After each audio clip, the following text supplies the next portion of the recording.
Hi, everyone. Welcome to the Google Hangout, and really happy that you could come. We're hoping that Susan has tried to log in. She's logged out, and she's going to log back in a second. And Megan, we're hoping, is also going to join us. My name's Maureen. I'm one of the new faculty orientation people, and this is Kate. Get over here, Kate. Wave a little hello. There's Hi. Kate. All right. So we'll be here in July, of course, to greet you. Behind me is Mohan, who you've heard from many, many times at this point in time. He's our Director of Human Resources. Thankfully, we also have Scott White. Scott White is our Assistant Elementary Principal and has been here for many years. In the background here, we have Liza, who is a new AES parent and trailing spouse, and Julie, who is returning after was here, yeah, after it was here, left, and has come back now. So anyway, we do have a couple of questions that we got online, so I figured as long as we're recording this, we may as well answer some of your questions, and then we'll wait and I can see that we have a viewer. So if you want to send me an email if you have a question. Oh wait, is that Megan? If you're viewing, yay! Hi. Hi, Megan. We can't see you. I know it says camera not working, so I don't know. Okay. Let's get this back. Okay, no problem. No problem. So, can you hear me okay? Oh yeah, I can see you guys and I can hear you very clearly. Okay, perfectly. Awesome. Awesome. Awesome. We can kind of see. We can see your picture. We can see your. You can see the top of my head, I think. I don't know if you heard us introducing ourselves, but I'm Maureen. This is Kate. We're the new teacher orientation people. We've got Mohan that you've heard from. Scott White is the elementary assistant principal. Liza and Julie in the background. So we're kind of here to answer any questions that you might have, but also we have some questions that people sent in. So how are you feeling about coming? Yeah, so excited. I didn't really have any questions, but I just wanted to thank everyone for being so supportive and helpful and making the transition feel so smooth. Oh, well, good. I'm glad. That's what we're hoping that you're saying, for sure. So you don't have any questions? No, I mean, the communication's been so good, and the Facebook page is really good, and all the emails I've gotten have been really clear, and I've been talking to the teachers who I'll be taking over for, and they've sent me all their resources, and I really feel prepared. That's great. That's awesome. I'll try to see. I was trying to see what other people asked, and then I thought maybe I would have a question come. Perfect. Yeah, no, I've got a list of just some different questions that people sent in because I think a lot of people are sleeping. Okay. I think we hit them in the middle of the night, which is of course after school for us. So one of the questions that was asked was about insurance. The school has started we actually have a new insurance plan for next year. But one of the concerns is people ending their insurance from their other employer and starting insurance on July 1st here at AES and wondering about getting their insurance information. And Mohan is here, but he also told me that. Yeah. Okay. Just about 5 minutes back, I have resent the complete information regarding our worldwide health insurance that was shared with us by the insurance representative who was here a couple of weeks ago. It contains everything, frequently asked questions, how do you file a claim, and what does the insurance cover. I have sent all that information to all the new faculty to their personal email address as well as the school email address. In addition, we have also received the membership cards, which we'll be sending it to your summer contact address. And so, so anybody who has any questions about insurance, or if you didn't get that email today, or if your card doesn't arrive in the mail, you should email Mohan straight away. The next question actually has a little bit of two. Maybe we can even add in some upholstery and furniture questions. You know, when you arrive, it's varied really what the furniture is like when you are. Sometimes you get furniture that has been reupholstered by somebody that has left and it's fine. Other times it's a new piece of furniture and there might be just a light white muslin material on it and you'd have to have it recovered. The school has tried to make sure that there is some upholstery on the couches and chairs, but a lot of times one of the reasons that they hadn't done that was so that it would give people the opportunity to make choices about how they wanted to cover their couches. But if you upholster something, the question actually is, if you upholster something and then you decide that you want to move to a new apartment, yes, your furniture can go with you if you paid for that upholstery. Maybe anybody else want to chime in about couches and upholstery? Who've done it more recently than I have? Well, they hired a really good upholsterer that works for hotels. They do a really great job. It's very professional. And you get to choose from a wide variety of textures and prints. And so I think. Could you hear that, Megan? Yes, she said that the hotel people did some really nice upholstery jobs. Awesome. Okay. I just wanted to check the volume. And the pricings are reasonable. Okay. It's actually one of the nice things about living here. Like, for example, how much does it cost you to reupholster a 3-seater couch or you don't I don't remember? remember. It depends. It depends on if you need it restuffed, the kind of cushion you want. So it all is. Yeah. Right. But at home, you would never do that. You just buy a new couch. But Right. here it's definitely reasonable. Yeah. Yeah, it depends on where at home. you For are. home, right. Like Yeah. if you're like, New York City would be more expensive. And you're talking about school provides the samples of fabrics. I didn't do that because I didn't like any of those. You can go to a store and they have so many fabrics to choose from, and then they connected me with a tailor who then brought the fabric to my house with a sewing machine and sewed it directly on my. So you have so many options. The textiles are amazing and similar prices. Great work. It's lasted for years. So. By the way, a lot. by the way, on your arrival at the airport, you will be given $1,000 worth of rupees. Probably that is something that you can make use of it for your upholstery and other purchases that you need to do immediately. And they do all the upholstery right in your apartment. right. Yeah, which is is kinda nice. fun. Yeah. As well as curtains. Yeah, Curtains. definitely. And we will take you to different spots. You might not be ready to upholster your furniture on the first couple of days that you're here, but we'll be able to get you information about where you need to go and how you need to get upholstery. I think I fixed my camera, so you guys can't see me now. Okay, good. I'm hoping Susan makes it back in. She was. I don't know what her issue was. The next question is about dress code. About kind of 2-piece swimsuits are okay. Well, yeah. I mean, In sport class, it's a one piece. right. I mean, for kids at school here, they're not allowed to wear bikinis. You do have to wear a 1-piece. School dress code. It's not formal. You'll see people in a variety of options. Yeah. Oh, jeans. Jeans. I mean, you'll see people wear jeans. Sure. Sandals. You can wear sandals at school. Mm-hmm. Wear sandals.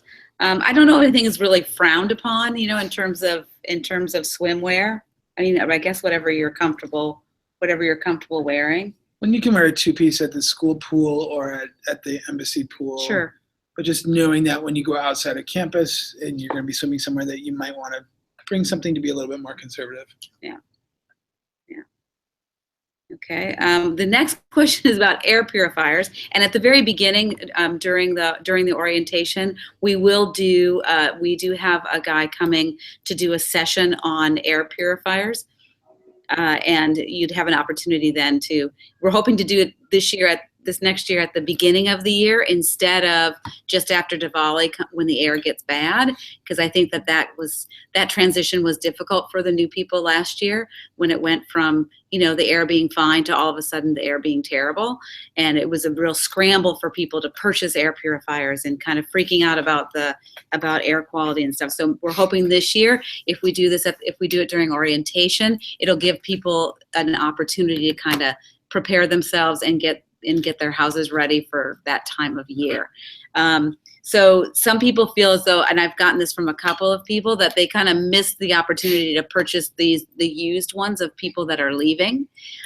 Typically, the air purifiers go for about half of what you paid for. So if you paid, how much would a brand new, depends on the kind you They're get. $400 if you get one of the Bob Sonys. Elliott wants to join. Okay. We need to. I'll invite him. I can't invite anybody. All right, Bob Elliott's going to join us.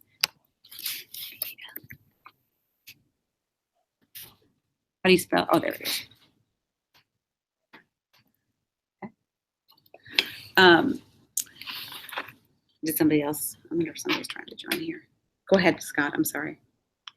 No, the common one that folks have is the Sony, and I think it's about $400. And then there's a regular charge for replacement filters and that sort of thing. Right. And the rest of the question is around about the number that you need. Says, do you think one in each bedroom and one in the living area will be adequate? And generally that's enough. It just depends on the actual AQI outside and how high that gets. The other thing too is I know that a concern is that it's expensive, but when you do leave, you would be able, it's almost as though it's like investing in them ahead of time and then able to sell them when you leave at probably half the cost of what you spent to buy them new. So I don't think I would get that worried about not having kind of gotten in on the used air purifier sales. And someone bought a used one last year and it broke on them. So at least with a brand new one, you have a warranty. Yeah. You Yeah. Rest assured you'll get a quality one if you buy it yourself. Yeah. And hi, Karen, who's listening up in Maine, I think. Yes. New York. New York, Maine. Sorry. Close. Great. So I guess, Megan, is this sparking any questions for you? Yes, I was thinking, I was seeing your group member capabilities sign, and then I was thinking about the student population. So I was wondering if you guys could talk a little bit about what kind of students I can expect, or like how I would imagine the classroom, or like do students working quietly, or do they prefer a livelier classroom, or how would you describe the students? Sorry, Megan, what are you teaching next year? I'll be teaching the Model UN Club, Model UN elective, and then grade 7. Oh, great. Okay. Yeah. Yep.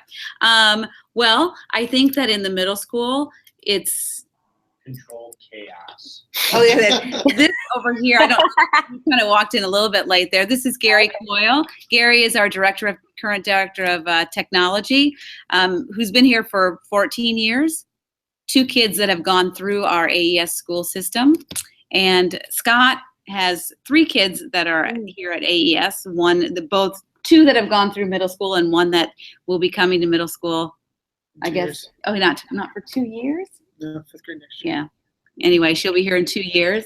And then Liza, who has a daughter who's in grade 8, who will be going to the high school, and Julie, whose kids are a little bit younger and not quite ready for middle school. But I think, yeah. And anybody want to answer that? Hi, Bob. Hey, Bob. Hey. Anybody want to answer that?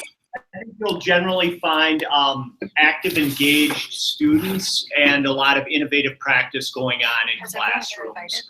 I think it's a super collaborative environment. I think that, people love to, learn together and push their thinking.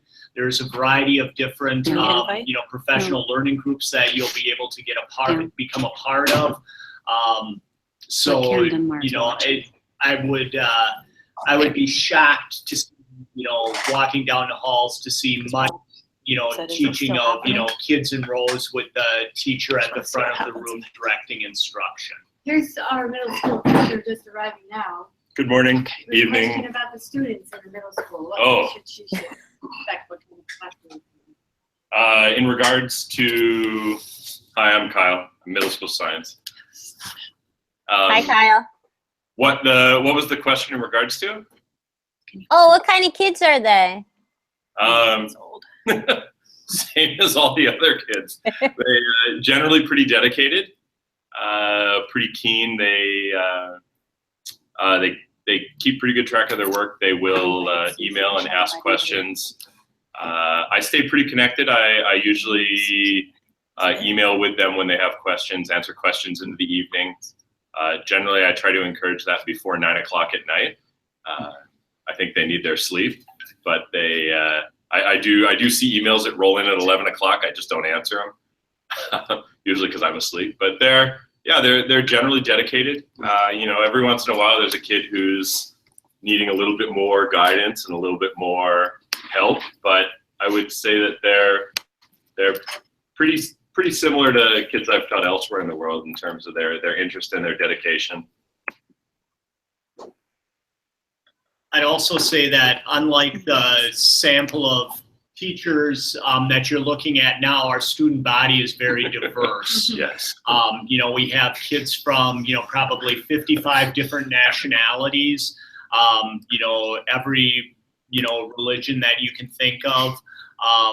Our families are made up of a really interesting split of families that are here because of business, because of ties to diplomatic missions, ties with non-government organizations like CARE, UNICEF, Red Cross. So it's a really, it's an amazingly diverse community. And do you find the kids are inclusive of each other, or do you see them like splitting up along like racial and ethnic lines, or do they all kind of hang out together and accept each other? I think in the, the larger groups, like besides U.S. passports, Korean students are our next largest population. And I think because of the number of Korean students, sometimes they tend to hang out a little bit together. But in general, our kids are super inclusive. Yeah, there's no real division by nationality or anything like that. We typically churn about a third of our kids a year. And so I think because of that, there's, quite an inclusive, feeling to the school because there's always kids coming and going. I think one of the neatest things I see in the hallways, and I spend a lot of time around the sixth graders because they're in the sixth graders have their locker on the hallway that I'm on, is that I didn't realize that it's one of those things that, living in North America, we see on the news, but here all of a sudden I have these kids hanging out and I realized that half the group is speaking Hebrew to each other and the other half are Muslim kids. And so you have a Jewish contingent and a Muslim contingent just hanging out, and it's totally normal. There's no weirdness to it or angst or any of that in there.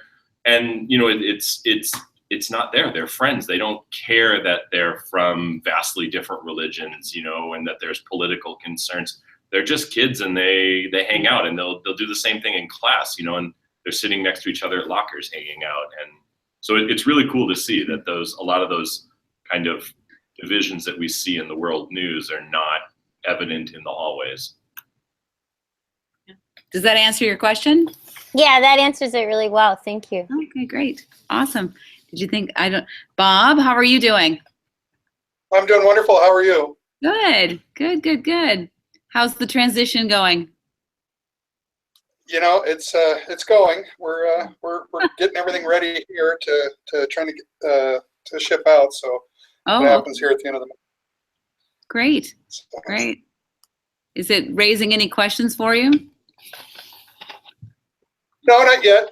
I mean, I think you guys have done a fantastic job of, keeping us informed. And I think the Facebook group that you guys put together is wonderful. It really does kind of give you a snapshot of what it's like there. Yeah. And of course, you had the opportunity to come and visit the campus, which made a big difference too, I'm sure. Yeah, I did. It was Tracy that, after walking around for just a couple of days there and meeting the teachers and getting to see the space, I told her we absolutely made the right decision, and it's going to be it was a beautiful place, and we're both going to love it there. So yeah, we're thrilled. Yeah. Well, we're happy to have you guys for sure. Yeah. For sure. Does anybody have any questions? Do you have any questions about that might be, or some things that might be helpful for people bringing kids?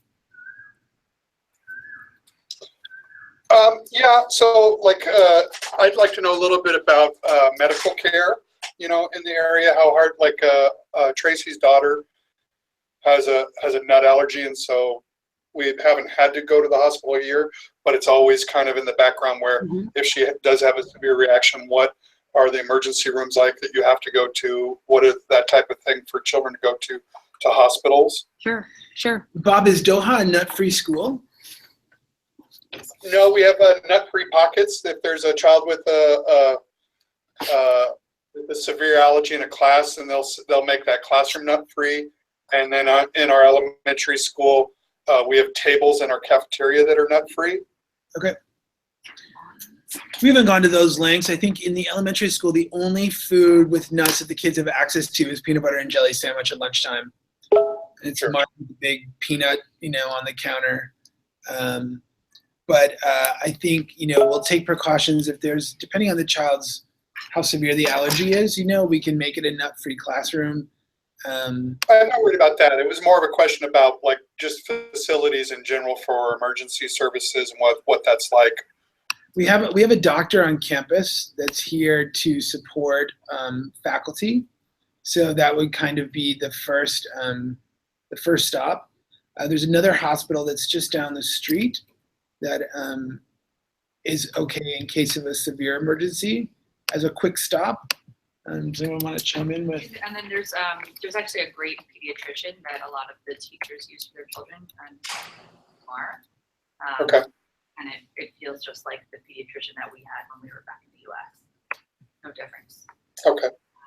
And a lot of the teachers have had babies in India, have had C-sections. Some choose to leave, but I think the medical care is. Max Hospital is probably the flagship hospital, but it is, a distance from school. I think in general, we found the physicians to be outstanding. The aftercare is sometimes a bit hit and miss. But in general, we've never felt like, we were compromising anything in terms of, our access to healthcare by being here. Okay. I think most teachers probably, will do an annual checkup in, Thailand and Brumengrad, or when they're, home during the summer, our health insurance has in the past covered, those wellness checks and stuff. Yeah. And having access to a doctor right on campus is pretty convenient, especially for when we're working. You especially when you arrive, our experience has always been, the first year of arrival somewhere, that the incidence of being sick is quite a bit higher. It's a whole lot lower here than it was in China, but that it's nice to be able to be in a place where you say, oh, I feel really cruddy today. I'm just going to go get looked at and walk, down to the next building and have a doctor right there that you can check in with. Right. Okay. Yeah. Does that help? Yeah, that does. Thank you. Thank you very much. And I think in the health office they can also do vaccinations and all that sort of Yes, thing they too. do all So the vaccinations. you don't really even have to go to the pediatrician unless you really want to. Yeah. They do lots of things in the health office. I think that's one thing to emphasize to everyone is that even though that there's support here, that you kind of hear what these testimonials are for people that have had to go to the doctor, but the fact that there is a very good support system here at school if you do get sick or if you do need medical care, people will. The health office is incredible. They are very competent and very, very helpful to anyone that needs it. They really are. Yeah. Okay. So, hi Susan, can you hear us now? Poor Susan. I just saw her picture pop up. Yeah, it's there, but I wonder before she tried and she couldn't hear us. So I don't know. Anyway, so the other thing I want to talk about a little bit too is shipping. If anybody had any questions about things that they needed to ship, one of the things I think that every year goes through the vein is whether or not to ship a bed. The bed shipment debate. Huh? Yeah. So it kind of goes, but I say yes, ship a bed or a mattress if you can. I mean, I think that you would not regret doing that, especially if you have any kind of back issue. It's probably good to be able to test a bed that that you're going to be comfortable sleeping on. The beds here that are provided are about a foam mattress about this thick, a foam mattress about this thick on a wooden platform. The nice thing about the platforms is that underneath is actual storage, so that is kind of a nice feature. So some people do bring mattresses, and it's a queen size bed, right? Mm-hmm. Queen size bed that fits that. So if you're debating whether or not to do that, I mean, mattresses can be expensive here. Other people will bring just mattress toppers that also, I think, provide pretty good comfort. Anybody else have comments on that? I would say bring anything that you have, whether it's bed, furniture, because you can always get rid of it here. Someone will buy it from you if you decide that you don't want it. Furniture and things, it's sometimes difficult to get and difficult to get not just necessarily good quality, but stuff that you like, right? I mean, so just bring it all. Okay, so anybody else want to chime in on the bed debate? I'm happy that I got my mattress. And the frame the school provides is a queen, but I think you can get beds made too. You prefer a bigger one. So if you have a king size bed and that's what you want to bring, you can get a bed made. Well, I have troubles with my back, so we brought a mattress. But when we got here, we were shocked how comfortable the mattress was. But it is heavy, so the storage underneath, it's hard to lift up the school mattress to utilize the storage. So our benefit was with having a lighter mattress to move for the storage, which we use a lot. We get in and out of it all the time. Okay. So, but if you really don't want to ship a mattress, the mattress is here, and I have really a lot of problems with that, and people are fine. Just super impressed with it. Okay. The one that was this thick? Yeah. Okay. Yeah, I mean, our kids sleep on them, and little kids, a lot of times you end up in their beds, and they are okay. So I think it's just a preference. Right. If you're sensitive, then bring your own mattress. Okay, great. The other thing I want to talk about was traveling to India with kids. I know that we have, I want to say about 8 or 9 new faculty children that will be arriving, kind of that span the ages up until I think age 16 might be the oldest. But just kind of give you an idea of maybe some tips for coming to India with children, with small children and high school children. And I know that we put a list in the handbook of like suggestions, maybe things that you'd want to pack, but maybe some of you with kids, Scott has 3 children in the school, so does Kyle. Gary has 2, Julie has 2, Liza has 1, and then that's it. So I'm like, then no. So we'll let this side of the room talk to you about bringing children to India. No. But if you do have some suggestions about like what works, what doesn't work. I know Scott has talked about like bringing birthday gifts and that kind of thing, and costumes for Halloween. Although I think you can get that stuff here. Go ahead. Anybody want to start? Costumes Well, for I'll start by saying Amazon India is great. So I would go on to that before you leave and see if you can get the things that you can't, then make sure that you have them. You will definitely pay a premium for Western goods though on Amazon India. Things like Legos, toys, a lot of those things. I'll price them out on Amazon India, Amazon.com, and Amazon Canada. And the prices are always all over the place, but it's usually cheaper to get it in North America. And there is also some question of quality, even if it's listed as coming from Amazon Prime India, it may be different quality than you expect.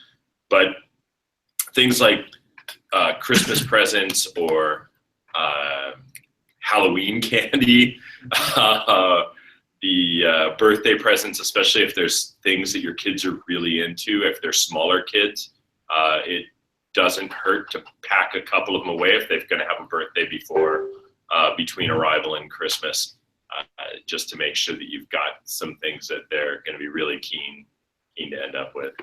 We've even brought birthday gifts for other kids, right? Like, that your kids are going to be invited to a gazillion birthday parties, so get X number of the little Lego boxes because it's so much cheaper at home than it is here. Julie? Yeah. For younger kids, I thought I packed 2 sizes of shoes, of sneakers and Crocs, and they still grew out of them. So I would pack extra, definitely. Sneakers are expensive here. Yeah. And a pair of like swimmy shoes like Crocs or something like that. And you can only get half size of those shoes too, right? Yeah, it's really You difficult. can't that get kind of stuff. the full size. Yeah. that would be the other thing is, if you're an athlete or if your kids are athletic, buy shoes stateside and bring them. For example, the amount of variety of basketball shoe available here is next to nothing. Running shoes are a little bit better, but not much. Yeah. The other thing that I would say is, on that initial move, especially if you have smaller kids, make sure that you pack some of their favorite toys and stuff in your air shipment so that it's here sooner versus later, because a lot of times the sea shipments, will get delayed by monsoon or, whatever. And so having a few of those favorite things will help the transition. And also extra sneakers for yourself if you're a runner or play tennis, they wear out quickly here. Yeah. Kids' shoes are, I don't know, our oldest is a 5th grader going into 6th grade next year, and he's pretty big, but he just made the jump into adult size running and soccer shoes, and they're kind of in the $120, $130 range, it seems, when we have to buy them locally. And we had to buy them a pair locally because the other ones just finally gave up the ghost. So that was pretty shocking. I think one thing to remember too, when you first get here, it's super hot and super humid. And so the kids spend a lot of time indoors. So bringing things with you in your suitcases, they can, keep themselves occupied with inside. Anything else to add? Maybe what about like moving off campus when you leave, and how's that work in taxis with little kids and drivers? And Uber is far and away your easiest to get around. I don't know. I don't do it very much because I drive nowadays, but I think Uber is still cheaper than a regular taxi generally too, right? Yeah. So. And also at gate 2 or gate 3, there's a bin of, if you bring your car seat, you'll have a place to store your car seat if you're leaving campus. So you don't have to store it at your house. It's right by the gate. You want to talk about cars? Sure. School has a fleet of cars that you can sign out on a regular basis if you want to. There's a fee. I think it's Mohan, it's kind of based on the taxi rate, right? Yes. So you'll be charged for your kilometers, but there are cars that you can use to go to the market or whatever, weekend trips. And a lot of times people find drivers that they trust, and so that you can put the kids in with seatbelts and stuff like that. Taxi drivers. Right? Yeah. They find a taxi driver that they trust, that has a car that has proper seatbelts. On the off-campus people, a lot of you have drivers who employ semi-part-time, right? That they pick you up every morning and. Right. Yeah. Yeah. So some people will hire if you live off campus, and so people with children typically don't live off campus, but the people that do live off campus are provided with a transportation allowance. And a lot of times with that transportation allowance, they'll use it to hire a driver to pick them up every morning and pick them up here from school and take them home. That's kind of it's very common. And it's a lot of it is about convenience, and really Uber has become the most popular mode of transport. So it is, and it's the cheapest. It really is. Yeah, Ola is another one. Meru Cabs is another one. So there's a couple of different apps. The majority of people will use Uber, or auto rickshaws as well are certainly inexpensive, and there's usually a fleet of them outside school, after school if you need to go somewhere quickly.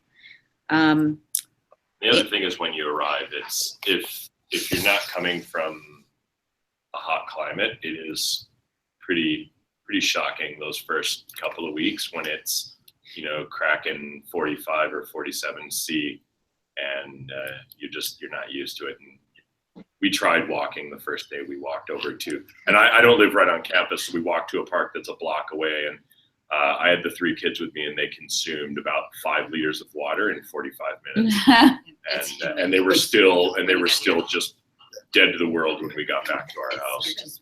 What is important is during the months of end of July and August, it's hot and humid. It's Yes. humid, that's the difference. That's the main thing. Because right now it's hot, but it's not humid, so it's bearable. So be prepared with mosquito patches Yeah. Oh, yeah. and sprays, especially with kids. You can get some really good cream mosquito repellent. It's available pretty much everywhere locally. I know when Kate and Maureen take you around for orientation, they'll take you to a place that can get it. But the mosquitoes are pretty plentiful, and the cream at least works well and doesn't stink and doesn't stick funny to you. So it's definitely worth it. Yeah, for And sure. then for kids, you may want to buy like kid-friendly spray. And after a while, it kind of feels gross spraying your kids with mosquito repellent every day. I don't know, for me at least. So I buy the natural kind. It's a little bit more expensive, but it's only for a few months. Great. Does that spark any questions for anybody about kids? Nope. Bob? Nope. Nope.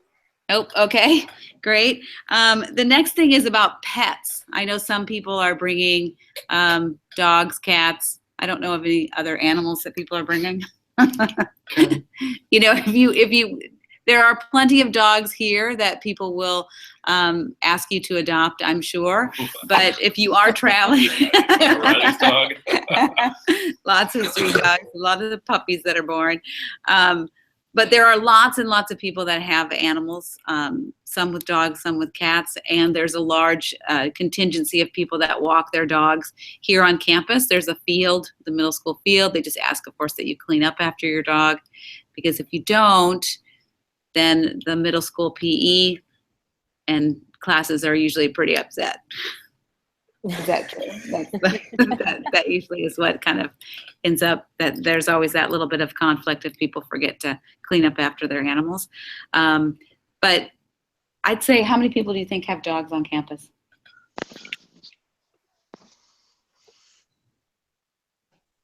Yeah, probably a third. About a third, yeah. And there's all kinds of dogs. And I mean, you've got Labradoodles, Black Labs, Street dogs. street dogs, They're not street dogs anymore. a bulldog. That's a lot. Like, There's a lot of- Yeah, little poodles. There's all sorts of different kinds of dogs, and so it's quite a culture of. And in fact, when you leave for the summer, you can join the Facebook group called AES Dogs, and the dog walkers will post photos of your dog gleefully playing with the other dogs on campus, which, you know, you think, oh, that's really funny, but it's actually kind of comforting to see your animal, you know, leaping through the field, you know, and with all the other dogs, and they're having a great summer, and, you know, you feel a little bit less guilty about having left them. Oh, that's good. It's true. It's true.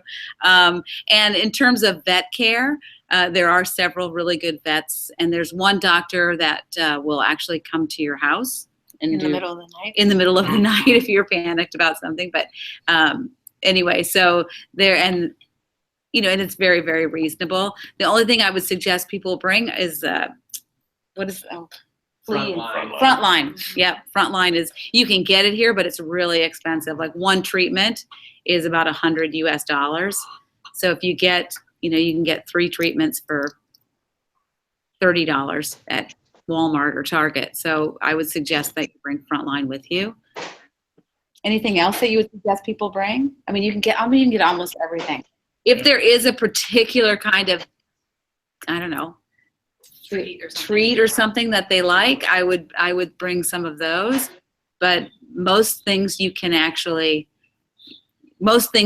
find here in Delhi. And again, it's good to go on Amazon.in. That really will always answer your question about, can I get this in Delhi? A lot of times on Amazon, if you're looking, it'll ask you where you want to deliver, and if you just enter, it'll ask for the PIN code. And I don't know if it's for here, it's 110021, and sometimes Amazon won't ship things as quickly to certain places. So if you put that in, it'll tell you a lot of times how quick it's going to get to you. But Amazon's pretty crazy here. You can order stuff at like 7 o'clock in the morning and have it at 9 o'clock in the morning. And the Prime membership is 99 rupees a year. So it's a whole lot better than the $99 in the US. And so 99 rupees is about $1.50. I did have a hard time finding dishes So if you Wow. ship, I would ship. Oh, okay. Yeah, interesting. I went shopping with Beth for dishes. She was looking for them as well. We had a hard time finding them. I mean, but there are some home stores. We'll take you to some home stores when you first get here as well, that hopefully you'll be able to, get everything that you need. But does that raise any questions for anybody? About shipping? Pets? Kids? I don't have So, any. like when pets. I was there, Yeah, Bob? when I was there last month, somebody had said bring things like Ziploc bags with you, because it's the quality that you can't get good quality, or they're hard to find Ziploc bags. Is there anything else like that that people typically bring? Do you have like a particular thing that you like to use in your classroom? I'm just thinking of like special, like the huge ones. Yeah, like I don't know. I like certain teaching markers, things like that. And that sounds silly now that I'm saying it, but there's some particular thing that I would bring that. Yeah. I have Ziploc bags here. I don't know. We brought, how else feels. they're okay. They're okay. They're fine. They do the job. Yeah. I think so. I think they're talking about the ones that close, with the lock, Zipper. the zipper. Yeah. They have the zipper locks. Those are harder to find. I think it's also harder to find the variety of sizes. Yeah. Yeah. And if you do find Ziploc bags here, they're typically a lot more expensive. It's really a cost thing too. Okay. Sometimes I find that people need to bring things for two reasons. Either they're not available in India, or they're too expensive, or they're so much more expensive in India that it's worth it to put it in your shipment. So that's why going to Right, Flipkart or Amazon is always a good idea. Electronics, I just think you want to be really careful as you look at the cost, the taxing cost on the duty costs on electronics. Some people, no problem. They walk through the door, not any problem with any of their electronics, and other people do get a shipping fee. So it just depends. It depends. Does that help? Is everybody ready to come? Mhm. Karen, are you ready? I'm ready. Oh, yay. Well, great. So does anybody have any other questions? I haven't seen any more come through. No questions? How about masks? Oh, okay. Masks. Those big ugly masks. Yep. Oh, Yeah. so There's a couple different ones to consider. For just kind of everyday use, bog masks seems to be pretty popular, and those are available here in India, in the local markets and stuff. If you are a runner, you probably do, or someone that wants to exercise outside, whether it's cycling or whatever during the bad air months. Respro is a terrific brand. But those aren't easily available here. Sometimes they'll be available on Amazon India, but it oftentimes takes, a long time to get here. there is a shop supposed to be down in Gurgaon that sells Respro now. They got in contact. I had reached out to Respro, but then never ended up buying a mask. Do any of you use them? Opportunity to get one before you come versus driving to Gurgaon to pick one up. Yeah. I would suggest getting one You before you can, come. I think you can, in Canada, I know you can get them at MEC. And I think REI is a distributor in the US, but if you go on the Respro page, RESPRO, you can usually figure out where they sell it locally, wherever you happen to be. Or you can order it directly. I'm not a runner. But do any of you wear them? Mm-hmm. Yeah. You wear like this. Oh, okay. You see it? And those are Yeah. And these are easily available, the smaller ones.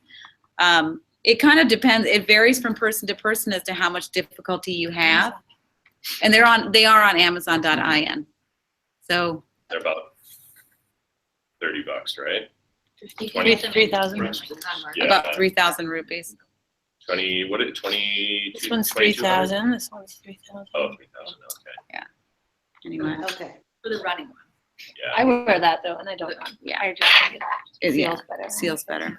Yeah, if you have a, for the guys, more, if you have a beard, the Vogue mask ones don't seal at all. You can just feel it sucking in on the side. Whereas the Respiros, because they actually kind of wrap up the side of your face, they'll seal if you're prone to facial hair. So funny. I don't have any. You're gonna be okay. Well, a little.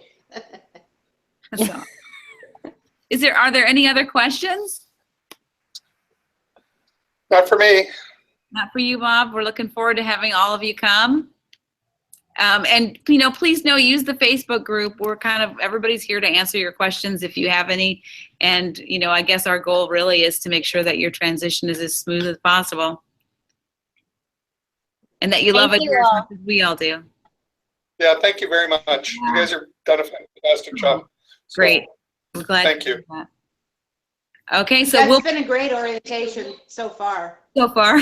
Agreed. No, I mean, I'm having a fight with my visa, but other than that, everything's quite clear. Good. Well, I'm glad the fight is happening now with your visa and not July 30th. It's just one line. It's So I'll okay. figure it out. Okay, good. Keep me posted about your visa status. Yeah, Mohan wants you to keep him posted there on that one. Yeah. Yeah, and Okay, well, this morning it hadn't gone away, so I'll start again. yeah, it is really important that if you are having visa problems, that you do contact Mohan right away. As he'll be a Okay. great support in helping people We've been in touch. finalize that very important detail, because you're not getting in the country without it, right? All right. All right. Well, thanks everyone for joining, and we'll post this on the Facebook page. Thank you. Yep. Thank you Thank so you. much. Okay. Bye-bye. Bye, everyone. Good to see Bye. everybody. Lovely.